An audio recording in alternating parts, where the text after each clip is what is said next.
Me rastin e publikimit të këngës së saj më të re, Prima Donna, Donna Duffy ka pushtuar shumë media ndërkombëtare. Megjithatë, ajo ka dhënë interviste edhe për platforma të ndryshme ndërkombëtare lidhur me këtë projekt. Njëri nga ta është edhe producenti Chris Bound, i cili realizoi një intervistë ekskluzive me rastin e publikimit të këngës së saj.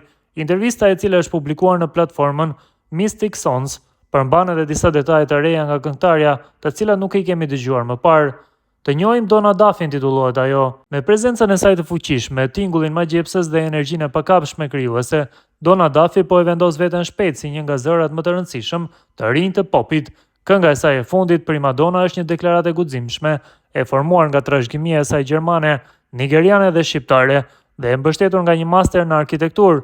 Donna përpunon emocione, elegancë dhe fuqizim në çdo varg që ajo këndon.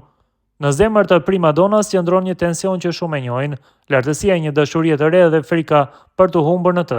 Me produksion kinematik dhe vokale që balancojnë ndjeshmërinë dhe forcën, kënga është një përzierje hipnotizuese e power popit modern, teksturave të frymëzuara nga soli dhe sinqeritetit pa kompromis. E pyetur se cili ishte instrumenti i parë me të cilin u dashurua, Donna ka thënë: "Do të thoja vokali im fillimisht, këndimi gjithmonë më ka dukur mënyra më natyrale për të shprehur veten.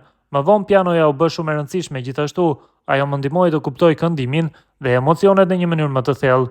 Ajo ka rrëfyer se kur ishte e re dëgjonte muzikë më shumë pop dhe R&B me artistë si Michael Jackson, Whitney Houston, Beyoncé, Rihanna dhe Toni Braxton.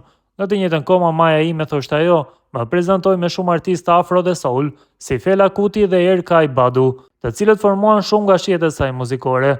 Ajo gjithashtu ka rrëfyer se kënga të cilën do të donte ta kishte shkruar vetë është I Wanna Dance With Somebody nga Whitney Houston, është e përjetshme, emocionale dhe e gëzueshme njëkohësisht, shembulli i përsosur i këndimit të këngëve, shpreh Donna.